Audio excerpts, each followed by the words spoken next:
Well, so today's event is organized by the Indiana Language Roadmap. Based at Indiana University, the Indiana Language Roadmap aims to improve global skills training and world language instruction throughout the state to benefit all Hoosiers by bringing together stakeholders across sectors and the state.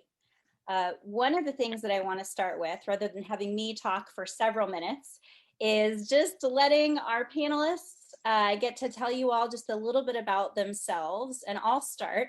What I'd like to do is have everyone just share your name, any languages that you speak, your professional title, your organization, and maybe just a little bit about your organization. So my name is Tiffany Hansen. I speak 1.5 languages. So I speak English and then I speak a little bit of Spanish. I work with a company called Luna Language Services as an outreach and engagement manager. Luna is one of the largest language service providers here in the state. We provide interpretation and translation services, and I get to collaborate with wonderful people like the Indiana Language Roadmap program to be able to further language access here in our region. So next, I'm going to throw it to Miss Angela Smith-Jones, if you'd like to share the same. Thank you, Tiffany, and thank you so much for having us. It's a thrill and an honor to be able to join you today. So my name is Angela Smith-Jones. I speak 2.5 languages. So English is my primary language. I'm pretty decent at Spanish, and I actually know French as well. So therefore I might mix up French and Spanish if we talk in a foreign language, but that's okay. My title is I'm Vice President of Diversity and Inclusion at Health and Hospital Corporation. And that's a really complex organization, but basically it's the holding corporation for Eskenazi Health and the Marion County Department of Public Health. So most people know those two entities, and I get to work with them all the time on a daily basis. So thank you very much for having me. Did I answer all the questions okay? Yes. Okay. Thank you. So next, Bob Mason, if you'd like to share. Thanks, Tiffany, and I appreciate the opportunity to be here also. I can only claim Japanese as the language that I speak. I work for a company called the Ford Meter Box Company. We're located in Wabash, Indiana. I oversee our international sales here as a vice president, and we're a manufacturer of products for the waterworks industry. So many of you probably have seen our meter box lids, but we actually make 30,000 different products for use in water distribution. Again, Tiffany, thanks for the opportunity. Absolutely. Devin, would you like to go next? Sure. I'm Devin Hilsden Smith. I am the Deputy Director of the River Ridge Development Authority.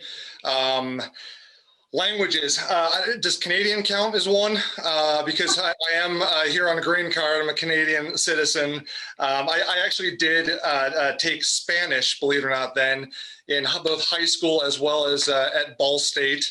And then I know how to order an adult beverage in multiple languages for my travels. So that's about as far as I can get you right there. Otherwise, just to kind of explain what we do, the Development Authority, we run a 6,000 acre commerce center down in southern Indiana. And I am charged with getting out and speaking to companies, both international and domestic, that have interest in coming into the Hoosier State, creating some jobs and, making sure people are employed. So it's a pleasure to be here. Awesome. Thank you so much. Miss Kelly Watkins, would you like to share next? Okay, let me ask if you can hear me. Yes. Okay. I am Kelly Watkins. Let's see, languages. I speak conversational German, conversational Spanish, a little bit of French, un peu, even a little bit less Russian, and 6 words of Arabic. You can test me on those later if you like. I love that you know exactly how many words that you know. I think at one point I started counting the Russian words and stopped after about 300, but anyway. That's I am president and founder of Expressive Concepts. And this company works with corporations and associations to develop their high potential and high level leaders. So in plain English, we offer very customized training to help people, companies develop their leaders. This might be seminars, long-term programs, or executive coaching. Thank you, and thank you for joining us. And last but most certainly not least, Dr. Toby, would you like to share as well? Thank you, Tiffany. Hello, everybody. I'm Dr. Toby Malachi, founding executive chairman and head global business diplomat of Malachi Group Worldwide. Languages that I speak a little Japanese, Chinese. English is my primary language. I understand a few words in Arabic, and I speak a fourth language that many of you may know. I speak brother.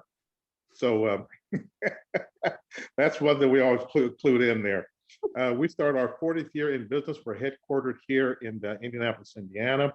We are a strategic advisory and global development firm, and we're in over 70 countries around the world.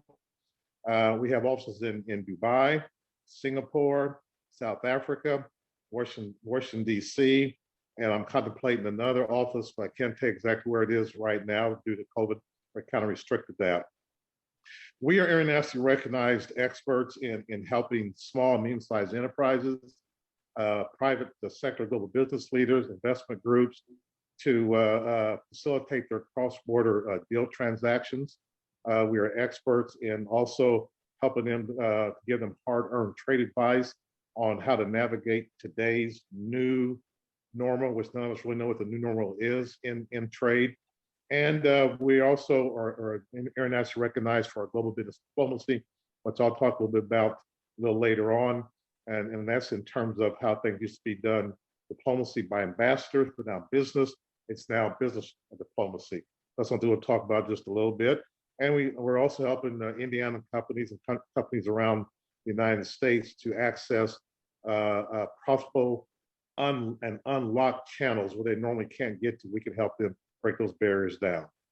We also operate it's called the Global Chamber in Indianapolis and Indiana. Malachi Group Worldwide does. And that's something I want to speak to the kids about as well, and educators, and getting them involved. And I always say, Tiffany, my favorite words are, have a successful day and think globally. I love that. Thank you so much for sharing. Now, what we're going to do today is we're going to dive into the personal stories of each of these incredible panelists and just learn a little bit more about their career pathways, the incredible things they've been able to do as leaders here in Indiana, and how language and global competency has played into that. So we're going to kind of start and move around here and just kind of focus on one person at a time so we can dive into a little bit more of those details. If anyone has any questions at any point in time for any of our panelists, feel free to put those in the chat. If we need to, we can go ahead and address those right away, or we're hoping to have some time at the end for some Q&A as well. So I just like to capture questions while they're fresh. So whenever you have something that pops up there, feel free to put that in the chat for us. So the first person I'm going to start with is Miss Angela. So Angela, now you graduated with a JD from DePaul University, and then for several years, very recently, you filled a very interesting role as the Deputy Mayor of Economic Development for the city of Indianapolis, which is here where I live as well. Can you share with us some details about the work you engaged in with that role and maybe a success story? Oh, yeah, happy to. So in that role, just to give you a sense of where my space was when we say economic development, I had the workforce board for the city of Indianapolis. So if you are unemployed and looking to transition and get new employment, that agency, which we call Employee Indy, they reported through me. Also, the traditional economic development entity, which is known as Develop Indy, housed at the Indy Chamber, they helped me do business attraction, retention, and expansion, and also vertical infrastructure projects like hotels, apartments, condos, things such as that. Also, the Office of Minority and Women Business Development was in my portfolio. That office certifies businesses that are owned by either ethnic minorities, women, veterans or disabled persons. And so they get certified as being traditionally or historically disadvantaged business owners in our country. And then the last agency that reported to me was the Office of International Latino Affairs.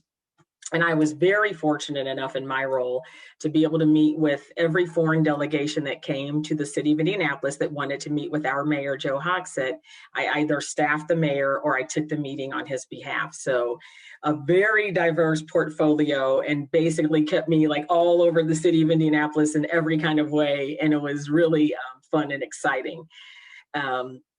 So now when you say about like a success story, so this is one of my favorite stories. So in business attraction, what we do is I met with businesses all over the world who were interested in locating either just in the United States, and Indianapolis happened to pop up on their search, or specifically in Indiana or central Indiana. So different reasons that I would get the opportunity to meet with them. But at the end of the day, I was trying to convince that company and their leaders that we were the best place for them to expand their company in the United States, and specifically in Indianapolis. So my favorite attraction story is actually an international story, and it's the company Infosys, that little tiny company located in Bangalore, India, that's only worth $50 billion, that teeny company.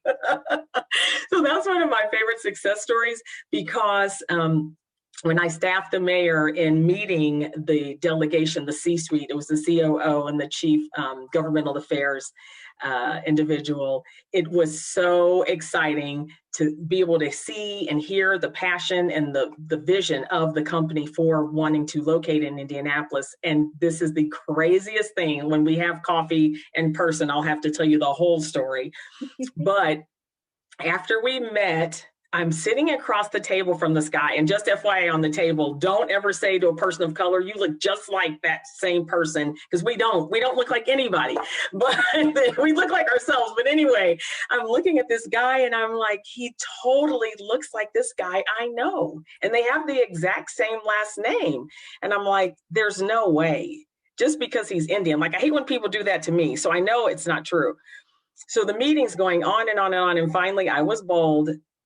And we're at the very end of the meeting, and things were going great. Again, a great cultural connection, great business connection. And I say to the guy, I'm like, Anurag, can I ask you a question? He's like, sure. He's got this fantastic personality. And I'm like, do you have a brother or relative named Munish? And he was like, yeah. I was like, what? So I ended up knowing this guy who's representing one of the most amazing Indian companies, who lives in New York City. I happen to know his brother from when I lived in Chicago. And I told him, I'm like, I know you don't do that. We brown people don't do that. And he's like, no, you don't do that. But I'm glad you did. So we're literally taking pictures, and each of us are texting his brother, sending pictures about how, look, can you believe it? We met each other, and we're all in completely different sectors. His brother lives in Texas. He lives in New York. I live in Indianapolis now. But the moral of the story is, if you have an open heart and you meet people wherever you are and whoever they are and wherever they are, you just never know. Anywhere in the world, you can intersect with somebody. So that is my favorite success story, because because I think that actually had a lot to do with why we were able to get Infosys, is because immediately we had a very deep personal connection. What's richer than the connection between your sibling? And his brother continued to affirm and text right back, oh my God, I love her. Da, da, da, da. So anyway, it was great. That's my crazy success story. It was great for the city of Indianapolis, great for the West Side, and great for friends to be able to reconnect in an absolutely unexpected way. Yeah, it's funny how small the world can actually be, right? And that was something that, with this story specifically, you had a personal connection with the folks that you were working with. But can you share any insights about why it might be important to have strong, global relationships and global cultural competency, even in a local government role? Oh, absolutely. So, for example, the city of Indianapolis is becoming more and more diverse. And when you work in a public service role, as no matter what you're doing in the city or the state, you're serving the people who live in your community. And what to me is really important is, and I learned it to be true, that was an example, is if you have an appreciation for the different cultures from which people come, then when you meet with them and interact with them, whether you're giving out birth certificates or helping them buy a house or get a permit for construction, whatever it is, you're able to relate to them in a very respectful way and just meet them wherever they are. And you're not judging, like, you don't wear your hair like I wear my hair, or the clothes that I wear. It doesn't matter, because you're meeting them human being to human being. And when you're giving service, I think that's the most important thing, is to being able to relate to people as who they are. And so for me, and our city's becoming more and more diverse, so I think it's really incumbent and critically important that we actually keep that global mindset to really give good service. Yeah, and now, so in your past year, you made that transition to your new role. Congratulations as the Vice President of Diversity Inclusion for Health and Hospital Corporation. I'm curious, kind of piggybacking off of what you just shared, as you're continuing to serve the greater public, do you have any insights you can share about the global diversity of the community members within our region? Whether that's like, what does some of that diversity look like from a global perspective? Absolutely. So, and this is true for city and also where I am now with Health and Hospital, but very pertinent in this COVID-19 crisis in which we're living. So we know that there are lots of disparities that were really bubbled up and revealed through this COVID-19 crisis. One of the biggest gaps and disparities is not only cultural, whether even if you're American, there's still different cultures, right? Southern US, Northern US, East, West. But then you start looking at international and immigration, et cetera, there's even more diversity. So now you have a language diversity along with the cultural component. And what we have learned so much during this COVID-19 crisis, it is so important to recognize who are your patients. For example, there are a couple of populations in the city of Indianapolis who have grown tremendously over the last 3 to 5 years. The Sikh population, the Russian population, and the French-speaking African population. So there's a lot of diversity of which we are aware. And if you're not paying attention, you're not going to think, how do I write and communicate in the languages of which I know? So you have to pay attention. We cannot help serve our community if we're not paying attention to that, right? So we've got Burmese, Spanish, French, Russian, and whatever different languages. I don't even know the specific language which the Sikhs speak, but that's the whole point. Figure it out. Make sure we're getting good communication and make sure we can deliver healthcare services in the best way, because we are the public hospital and the public Department of Health. So literally every single resident in the city of Indianapolis and the county of Marion is our patient. And we have to live and move like that. And especially during these COVID-19 crises, how do we reach everybody in a place where they feel comfortable and they're willing to talk in order to be treated or taken care of or preventative care? So. Yeah. And I love that you kind of give us the big picture there. I think that global diversity is something that a lot of people, if you're not in it, you don't necessarily know that it's there. You can't immediately recognize it by looking at someone that they're from another country, right? I know Luna Language services all the major hospital networks and the court systems. Eskenazi Health is one of our clients. And we service over 100 different languages here just in Marion County. I think even just like understanding the fact that there's so many different language opportunities here locally. And in a large corporation like Health and Hospital Corp, like language skills, while it may be a primary skill for you, can also be something that's very supplemental for folks who want to fill almost any role within those organizations. Agreed. So much opportunity. Agreed. Well, thank you for sharing. So next, I'd love to move to Bob Mason. So now, Bob, you earned a marketing degree from Indiana University with a concentration in Japanese, which you kind of mentioned earlier. I'm curious why you chose to have a concentration in a foreign language and why you specifically chose Japanese. Sure. Well, I'd have to go back to when I was in high school. Back at Ben Davis High School in Indianapolis. It's involved in an exchange student club, teacher there that was a sponsor was also my choir teacher. She had opened our eyes to different cultures through that club. And she was, by the way, the host mother for Morton Anderson, who's the NFL Hall of Fame field goal kicker for the New Orleans Saints. So she was very active in the international world because he was an exchange student with us at the school.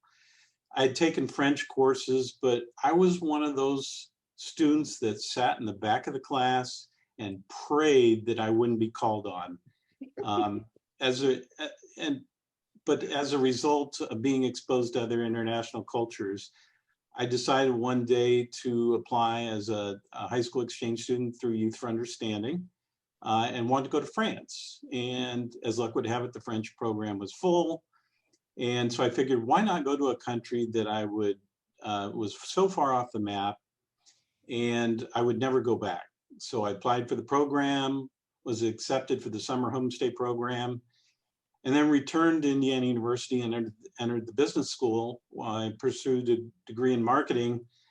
I then knew that I'd suddenly developed a great interest in pursuing Japan and its culture. I was also looking for a skill that set me apart from others studying business when I was going to start to look for a career.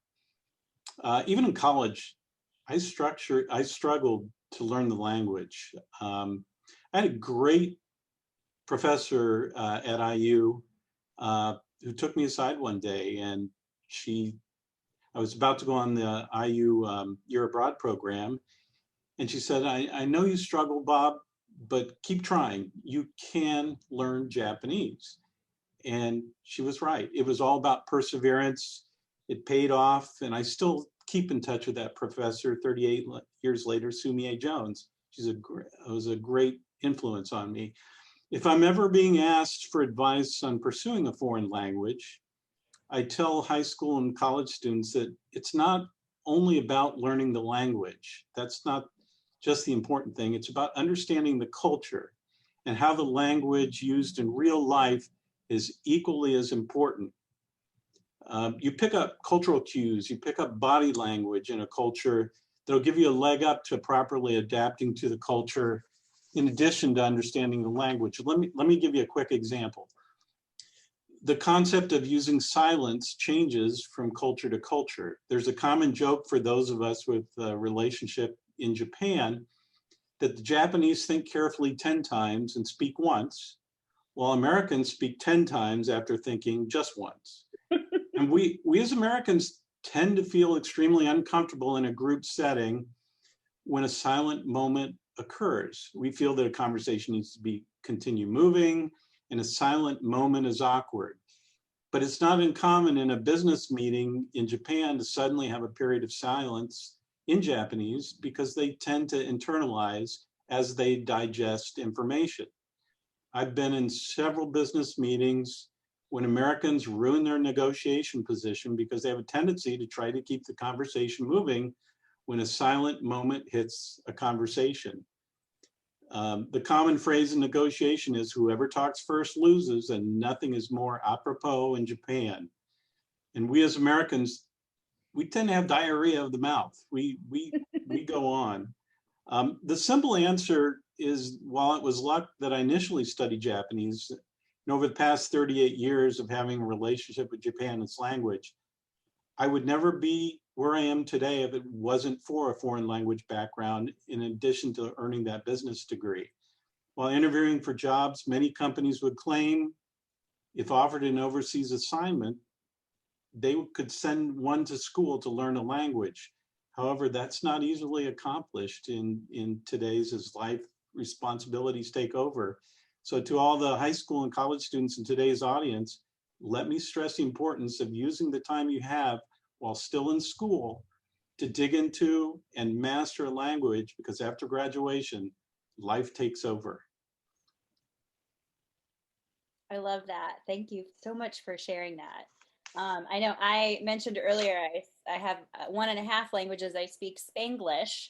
And so I wish I would have paid more attention in college and spent more time working on my Spanish, because now it's something that I need to make more time to do, as an adult and as a professional. So Now, so you kind of alluded to this just in what you were just talking about, but can you, after college, you went on to work between the US and Japan. Can you share with us some of the details about that journey and kind of how that language skill and that intentionality affected the trajectory of your career? Sure. Indiana University had just established a program with Nanzan University in Nagoya, Japan. I was the second delegation from the IU Studies program to attend university there on the overseas program. My IU Overseas Study Counselor was Kathy Sidelli, and I understand she's still with the Overseas Study program. She's amazing, by the way, and IU's lucky to have her. Upon returning stateside and graduating from IU, I was like so many college graduates that don't know where to search for a job that had international focus. What I quickly learned is that networking will lead to job opportunities that you never knew existed. My resume was passed around, and I learned through my network that the state of Indiana had an open position for someone with a background in Japanese to help coordinate Japanese manufacturers that were searching for a location for a new manufacturing facility. I never in my wildest dreams thought of working in state government with an international focus, but soon became one of state of Indiana's specialists in Japan. The position had me coordinating and traveling with large and small Japanese manufacturing site search teams throughout the state and calling on cities and towns, big and small, that had potential industrial sites to offer. As a 22-year-old, I was traveling and working with presidents and executives of prestigious Japanese companies, city mayors, and state officials, including the lieutenant governor. After working in Indianapolis, I was given the opportunity to move to the state of Indiana Japan office, promoting the state for direct investment in tourism. My duties as the deputy director of the Japan office allowed me the opportunity to work with many Indiana companies that were looking at the Japanese market to export their products. After 5 years in Tokyo, I decided it was time to enter the private sector, and having been exposed to so many Indiana manufacturers, I chose Ford Meter Box Company, a privately held manufacturer here in Wabash of waterworks equipment. And it was a company that had experience in exporting. And I was brought on to develop our markets in Asia, traveling back and forth 8 to 10 times a year between Asia and Indiana. I was later given the opportunity to take the helm of our export department, where we sell in over 60 countries with a staff of 15 individuals, with most having international experience and bilingual abilities. I found it exciting here to have a position that I could still live in my home state and yet spend a lot of time working overseas with international distributors and agents. So much travel. It sounds like you've had this really interesting way to kind of move through your career and really move through the world and meet a lot of really interesting people. Now, manufacturing is one of the largest and most productive industries here in Indiana. There are a number of wonderful companies here that would offer great opportunities and open doors for members of our audience. Can you please share why you believe global competency is important, very specifically in the manufacturing industry? Sure. I grew up on the west side of Indianapolis, and living in Tokyo with a population of around 14 million people. I'm a big city guy. And I thought I'd never live in a small town such as Wabash, Indiana. However, you quickly learn that many manufacturers are often located in small towns and communities. When I first joined the export department at Ford Meter Box, I figured I'd be here for 2 years coming from a large city, and I overshot that by about 25 years, and here I sit. Why consider manufacturing if you're searching for an international career opportunity? I know my fellow district export council colleagues on today's call, Dr. Malachi and Kelly, agree that the heart of Indiana's economy depends greatly on manufacturing. Manufacturing in Indiana is responsible for over $100 billion in revenue to Hoosier companies, employ over 500,000 people here in the state. More importantly to us, Indiana's economy strongly depends on exports. Manufacturers in the state export annually a total of over 39 billion, that's with a B, worth of goods, and ranks 12th in the nation in export business, creating over 132,000 jobs. More and more manufacturers, small, medium, are located in rural areas due to lower manufacturing costs when compared to large urban areas. Companies are looking to export their products and need a staff to be able to navigate other cultures and to develop relationships in international markets. Export markets diversify your business markets. Oftentimes, international markets are the reverse trajectory of what is occurring in the US economy and help manufacturers like ourselves keep the staff employed through good times and bad. Many college grads with international skills never consider manufacturing as a career choice that exposes them internationally. And the image that manufacturing is dirty work is far from the truth. A career with an internationally minded manufacturer can be a very lucrative and rewarding career. What happens internationally can greatly affect us here in Indiana. If you remember the container ship that was stuck in the Suez Canal, it affected many of us who are waiting for components to come from overseas, including ourselves. Mm-hmm. There are opportunities in logistics, international procurement, and my favorite profession, export sales. The need for individuals with an understanding of both languages and cultures will continue to grow exponentially. In the not so distant future, a second language will not be an elective, but actually become a necessity as the world continues to become more integrated, and competition in the job market will not just be here in the USA, but also from overseas territories. Thank you so much. I love, again, like looking at the big picture, and, you know, you mentioned the numbers and the impact that the manufacturing industry has on Indiana. There's so much opportunity here. There is. That also means that there's a lot of competition for jobs, right? There's a lot of people looking to fill those jobs. So if someone is interested in finding a way to really elevate themselves, like if I'm a student that's trying to figure out how do I set myself apart from other people who may be applying for higher level jobs, language and cultural competency is going to be a really great way to do that, right? I feel like that's a big like easy takeaway from all that wonderful information you just provided us. So thank you so much. No, thank you. Yeah. Okay, so moving to the next panelist, Devin, I'd love to focus on you next. Now you are an IU McKinney grad and went on to work with the Indiana Economic Development Corporation for several years. It looks like a majority of the time you were in a regulatory affairs role. Can you tell us about the work that you engaged in while you were there, and maybe how language was an important factor in the work that you did? Yeah, absolutely. I mean, to kind of preface that, you know, a point that Bob made about networking being key, right? I think a lot of us, when we think about, we have an interest in international or global affairs or just something outside of our own box, and it becomes kind of intimidating if you don't have that network already kind of pulling you in.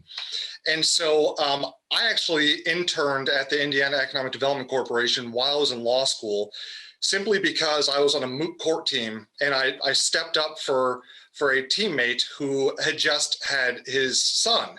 And so I pulled like 2 or 3 all-nighters almost in a row, trying to get all this done and get all the briefing done. And we went to Vienna, did the competition, came back, and he goes, "Devin, do you want an internship?" I said, "Yeah." I mean, I would let me, of course, we're law students, right? So he said, "Okay, I'm going to hook you up with the general counsel at the Indiana Economic Development Corporation. Come on in, get to meet him."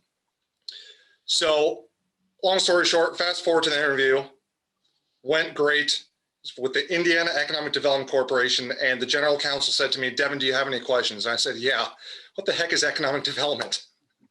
I mean, there was nothing else in my wheelhouse. I didn't come from that world.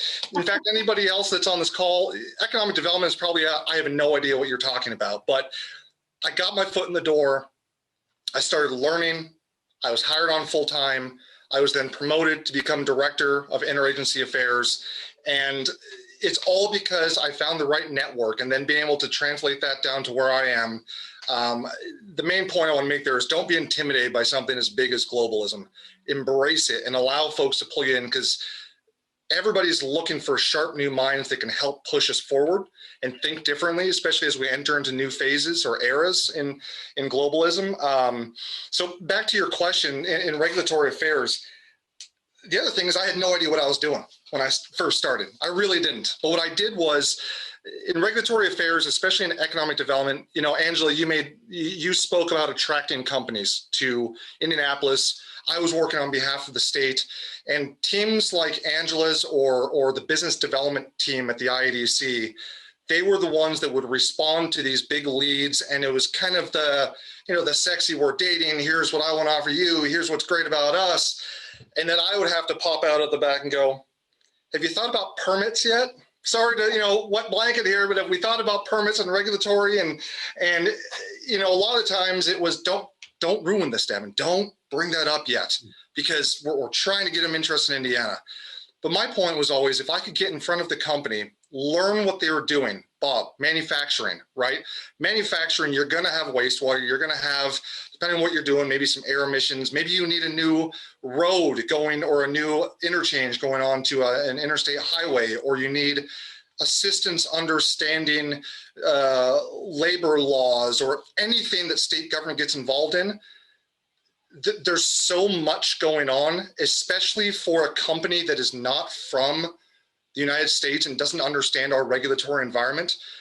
My job at a very basic level was to make it easier for companies to connect with the right people in state government and to get the job done and create jobs for Hoosiers. You know, a lot of what we ended up doing was what I like to call, I would translate agency speak to business speak and vice versa, right? So Infosys, great example. Can't remember what permits they needed, but I don't need to go into it. They wanted to be open by a certain date. Great, right? My sales team were pushing, absolutely, we're going to do it. City was pushing, absolutely, we're going to do it. And then when you start digging into it, there's something called a lead time, right? From when you submit an application for some sort of government approval to when you receive that authorization and you can go forth. And I don't remember if this was the case for Infosys, but for many manufacturing projects, they would say, we need to be open and operating to service our contracts by X date, right? September 1st. Well, I start looking to what they're doing, realizing here's all the different permits you need. And I go, oh my gosh, the lead time that the state government has to deal with this, they're not going to get in until February 2nd or something. All of a sudden, we've got this big nightmare issue because the governor's been in front of the company, the mayor's been in front of the company, and now we have to fix it. So instead of the company and us going in and, you know, beating down the doors and we're cutting the red tape and you're going to do this, I got to know the folks at these different agencies. And it's a different type of language that we're talking about here, right? But I learned how to translate, here are the needs we have. Deputy Assistant Commissioner so-and-so, tell me about your process and how this goes. And so I ended up being this liaison to connect folks. And my goal was to always make sure that companies could hit their deadlines and the expectations that were set, but that we were not in turn skirting the law to make sure we were expediting for an unfair reason, or that we weren't making state employees, who some of them, you know, making 40, 50,000 a year, making them pull all-nighters to try to churn something out. My goal was to make everybody's life easier. And going to the, you know, what role did language have in that? It was always fascinating to me. First of all, I was always chastised at the time for, especially going in with Japanese companies, Indian companies, and a couple of other, but my team would always look at me and go, Devin, slow down. Slow down. You're already speaking a lot of jargon that they have to try to figure out what you're saying. And their site selector isn't here. The site selector is the consultant who brought them in to find the spot. They're not there. So now they're feeling like their safety net is gone and we are all they have.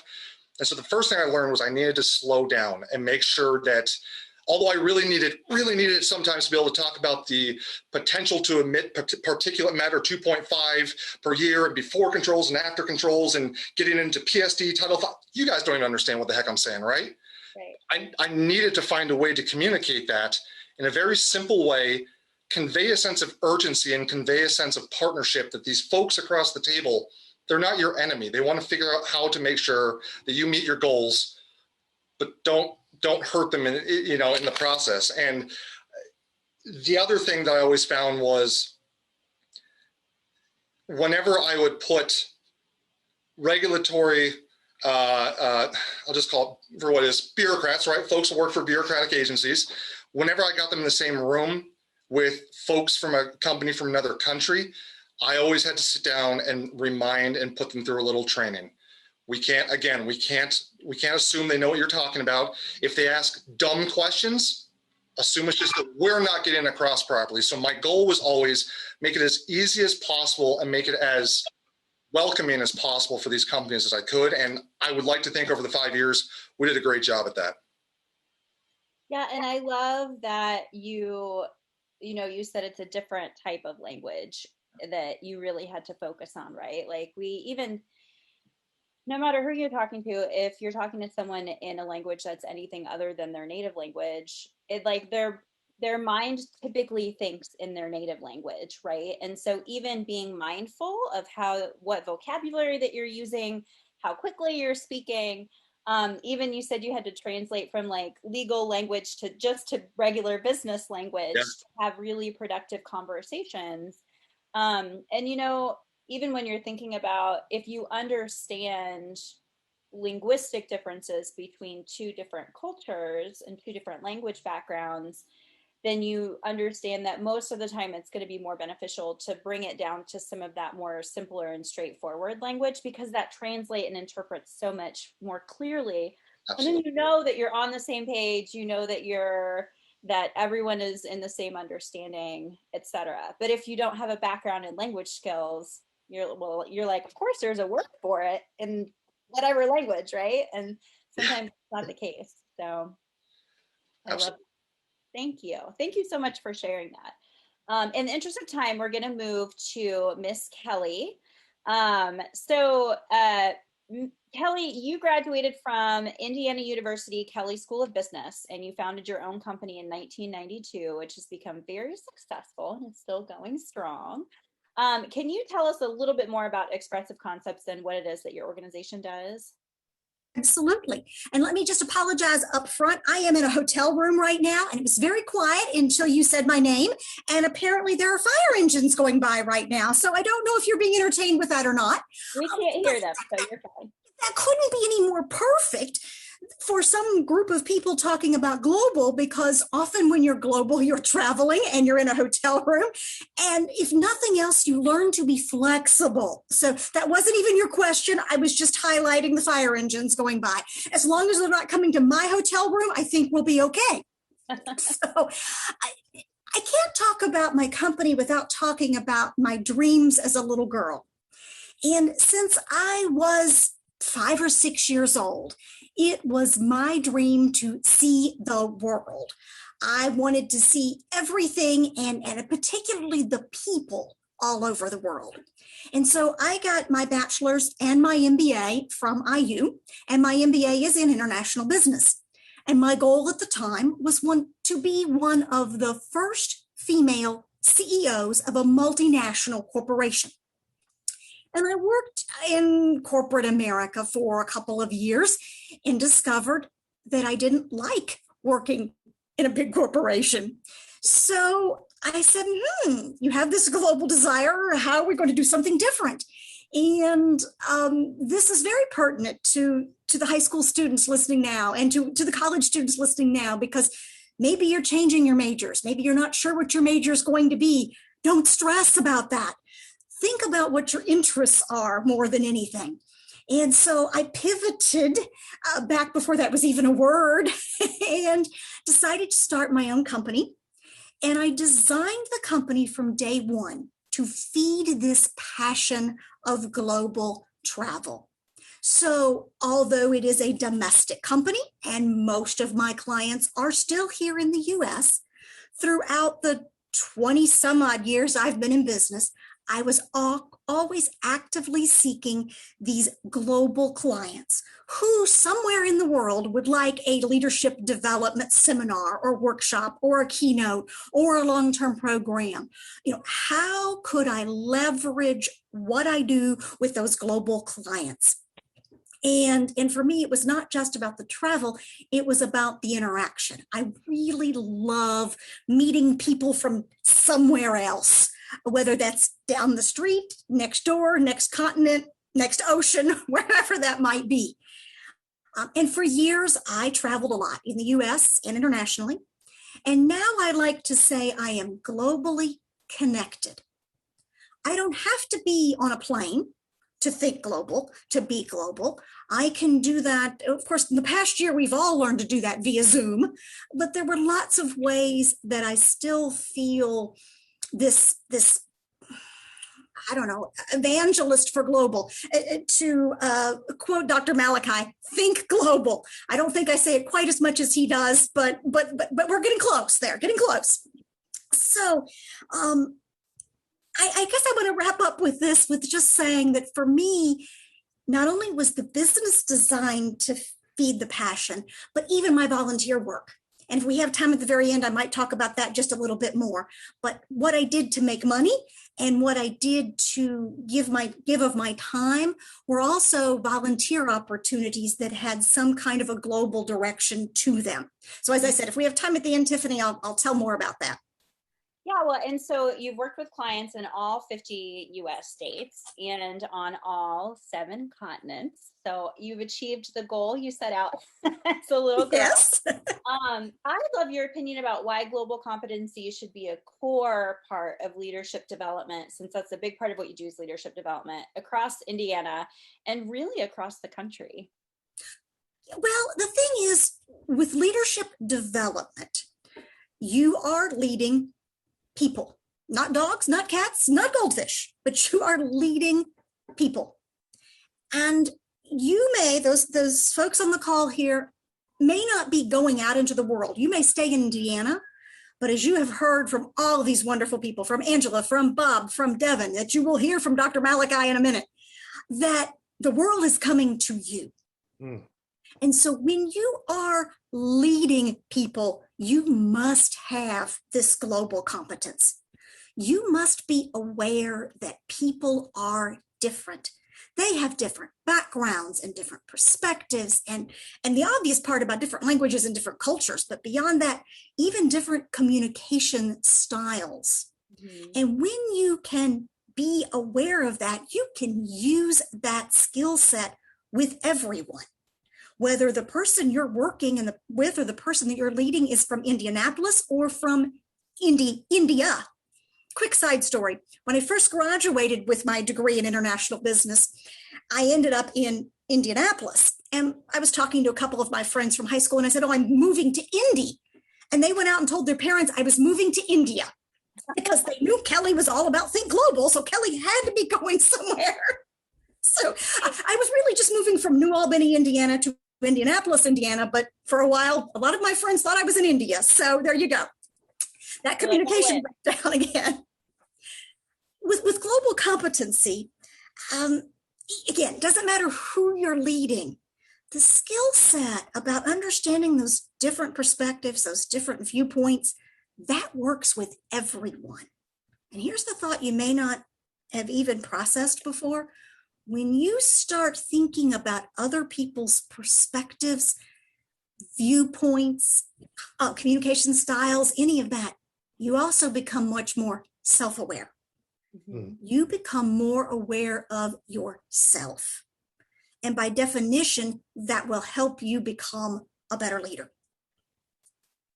I love that. I love that so much. I know Angela and I see each other a lot because we're in a lot of diversity, equity, and inclusion groups and organizations and things. And the more that I've learned just about almost anything, the more I've become so much more self-aware myself. So thank you so much for pointing that out. Now, I do have one more question for you. You've authored 6 books and hundreds of articles. If I'm a young writer trying to get started on my career path, can you speak to why language skills would be helpful for me, even though right now I may be located in Indiana, a predominantly English-speaking community in a predominantly English-speaking country? Well, Tiffany, it's a great question because you may be in Indiana, but your reader may not. Where is your reader? It's kind of like, where's Waldo? Mm-hmm. And if you've done any kind of writing at all, your English teacher has said to you, your fiction writing teacher has said to you, think about your audience. Who are you writing for? Whether you're writing a business memo or you're writing your high school English report or your whatever you're writing. The person reading it, first of all, may not speak English as their first language. Right. And beyond that, I actually want to go back to I'm going to give you an example in a second, but back to my previous statement. If you are writing and you've learned a foreign language, you automatically learn to think about those different perspectives. So that makes you understand those various readers better. That's what language does. Not only does it teach you to communicate with people, but it teaches you to think differently and process differently. So you recognize, hey, my reader may be looking at this differently than the words I'm putting on the page or what I mean. And then beyond that, if English isn't their first language, how can you write more clearly? How can you write better? And that will challenge you to be a better writer. I do a lot of work in Dubai. Now, Arabic ought to be their first language, but it's not. The language of business in Dubai is English, but primarily it's British English. Yep. So when I'm writing there, I write a lot of articles and I write a lot of business proposals. I use the British spelling and British words. Now, there's not a lot of difference. Mostly every time you see a Z in American English, you replace it with an S. Right. Which, by the way, in Britain, they're going to call that a Z and not a Z. So you might have a flat instead of an apartment or a boot instead of a trunk. But for the most part, it's some spelling. Now, none of my clients ever opened up one of my proposals and said, oh, wow, Kelly knows we use British English here and she used that spelling. We're going to hire her. Said nobody ever. Okay, that's not the point. But if I had written it with American English, they might have said, oh, wait a minute, that's a little harder to read. Because remember, English isn't their first language to begin with, and they're used to reading British English. So that's a little harder for me to read. I don't want my client to have trouble figuring out my proposal that I'm sending to them. I want to make it as easy as possible. Second thing, my business is not just leadership development. What I sell as my specialty is customization. And the client's looking at that saying, oh, she's saying she's going to customize it just for our company, but she doesn't even know we use British spelling here instead of American spelling. So using British spelling might not get me the business, but using American spelling might keep me from getting the business. So tie that back to all of you aspiring writers out there and all of you who absolutely hate writing, whichever way you're at, and recognize that you don't always know who's reading what you're writing. And so the bigger the perspective you can have, the better your writing will be. I love that. And that's applicable not just for folks who want to write a book or want to write articles, but like in your specific example, writing a business proposal, which a majority of professionals need to do at some point in their life. So I think that's applicable across so many different roles and so many different sectors. So thank you so much for sharing that. All right, so we are going to move to Dr. Toby for our last panelist. I've been really excited to get in these questions with you. Now, Dr. Toby, you've consulted with the current and past administrations with international trade deals. Can you share a success story to give us an idea of the impact of your work? Well, I can. If I could, I'd like to go back, way back to the third grade in my hometown of Connersville, Indiana. Connersville, Indiana, if there was 27,000 people in town, the Black population may have been 200. So how at 8 years old, I'm 71 years ago, I'm 71 today, how at 8 years old did I know I was going to become a global leader? a world leader. It was a vision, it was a dream, it was a goal. More about that a little later because we got the young people on here. I wanted to give them something to hold on to. I taught at Shortridge High School. I taught in the IPS school system. I know my attorney brother Stan Law is still at Shortridge. I taught at Ivy Tech, IU. I had this dream, this vision that one day I was going to become a world leader. The other part of that vision was that one day I was going to win the Nobel Peace Prize.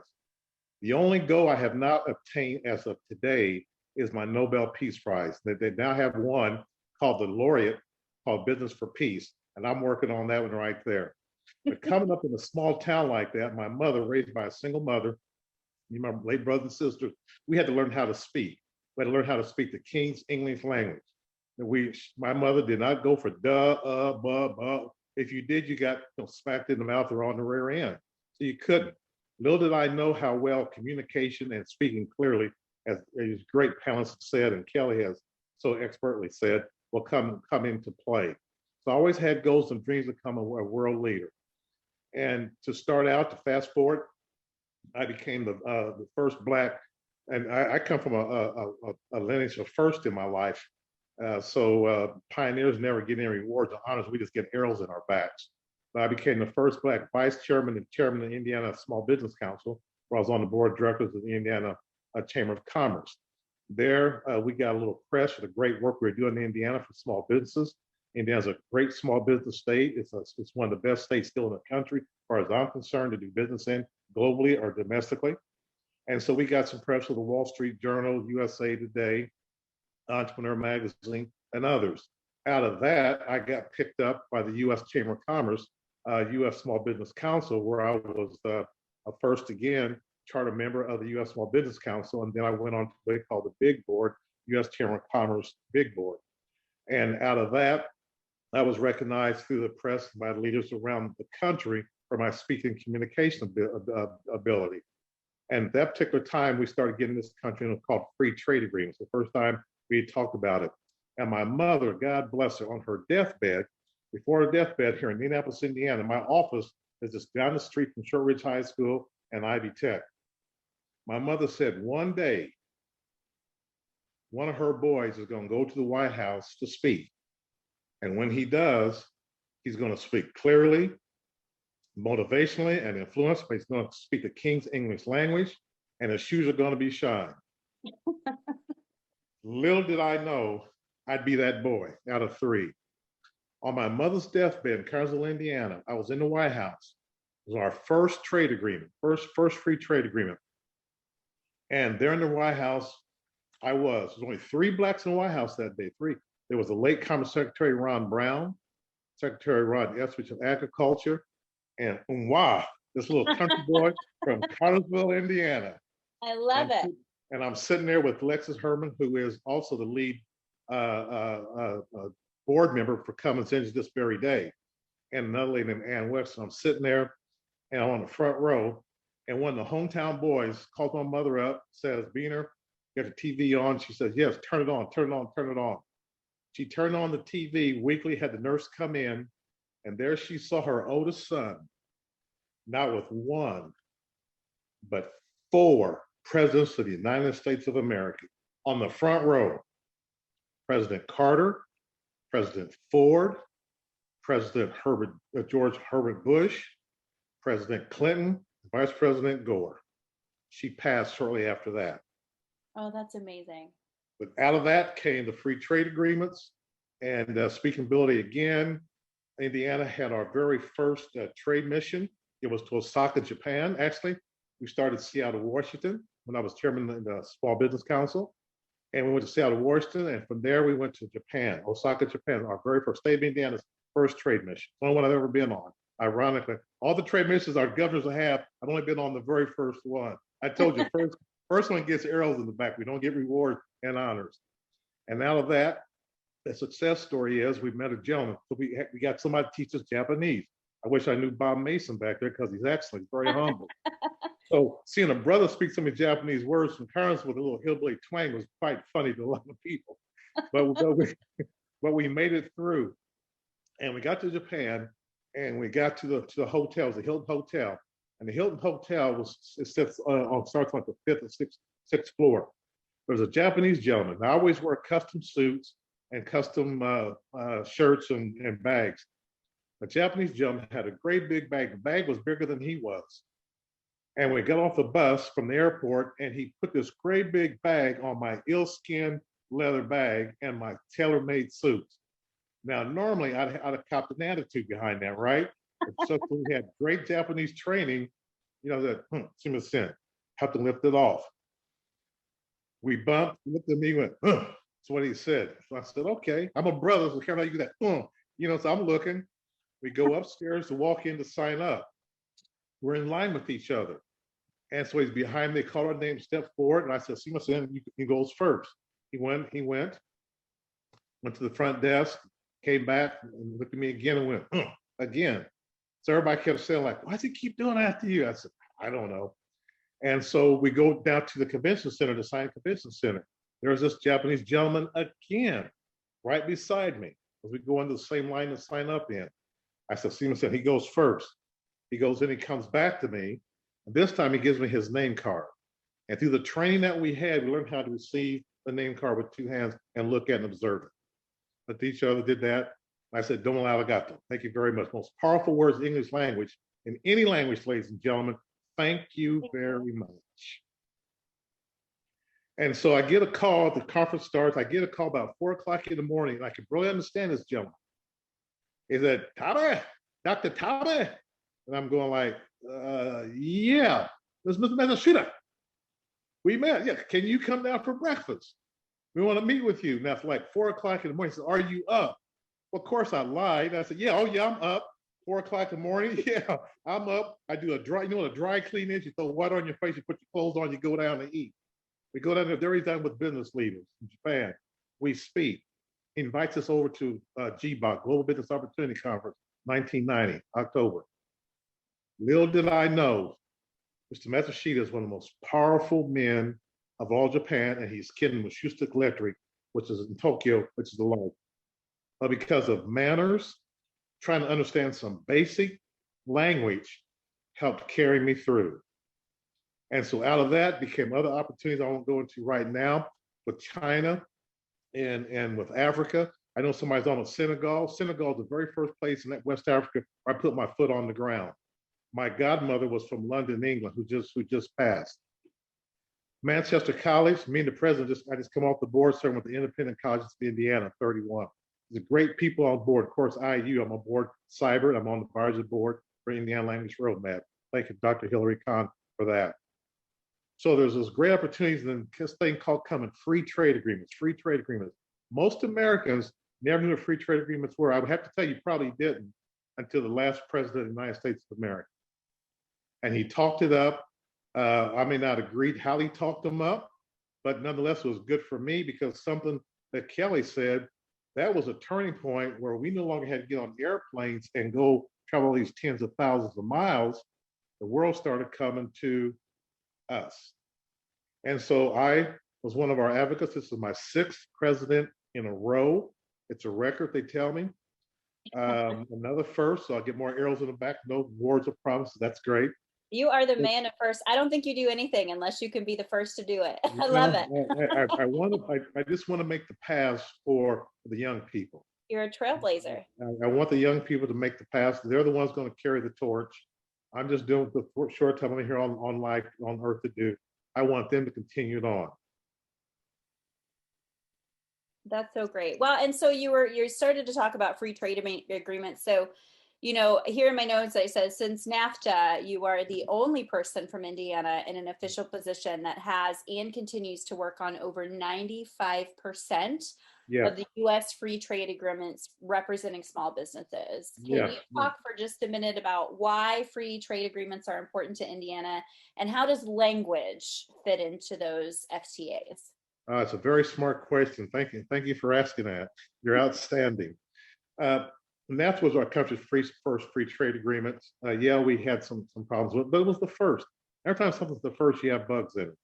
But it for the opportunity for the first time for U.S. companies, especially small businesses. I come out of General Motors Corporation, particularly small businesses, to be able to export their goods and services, and to our neighbors to the north and the south. That was Mexico and Canada. So, and Canada is probably our second largest trade this day behind Japan.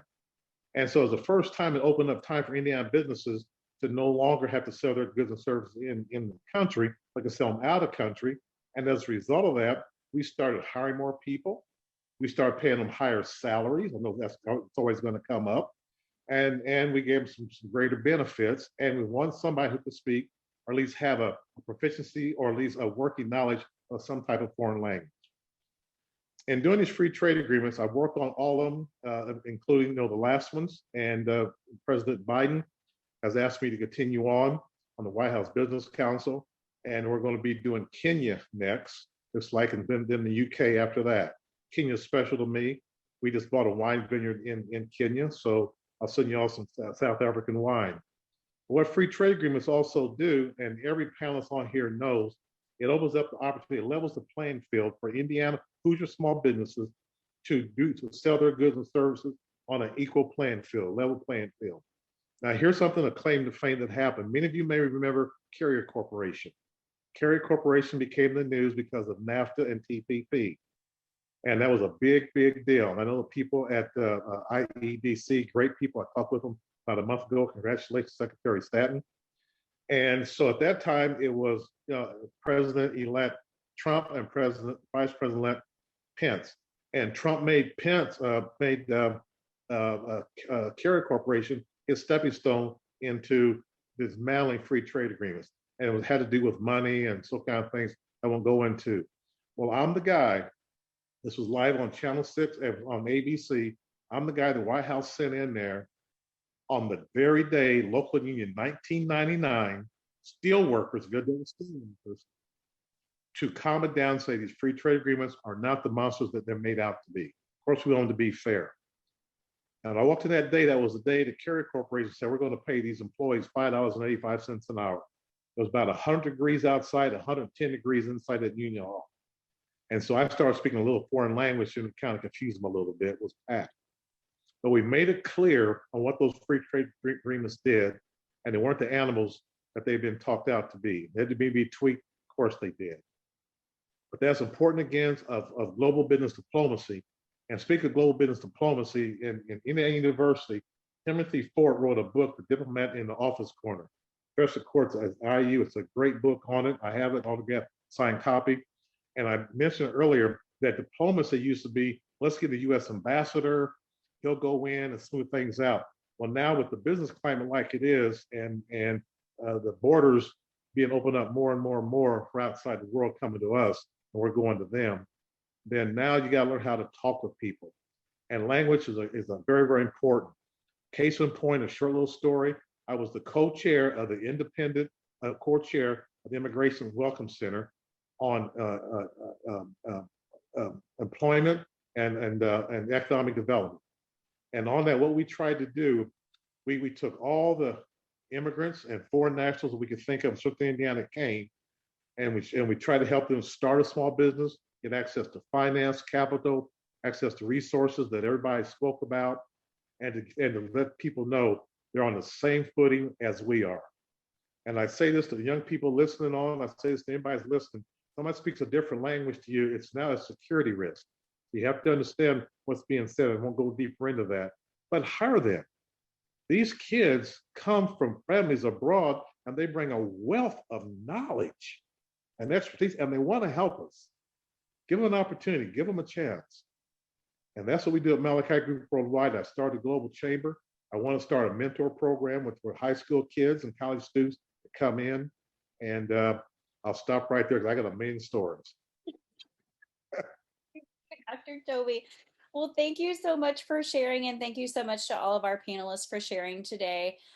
We are about 10 minutes over our time, so unfortunately, we're not going to be able to get to any of the questions that have been submitted by registered participants. But what I will say is that next week, the Indiana Real Language Roadmap will send you a follow-up email with the panel recording in addition to a digital folder of resources and opportunities. So I'd like to just say one last time, thank you again to all of the wonderful panelists.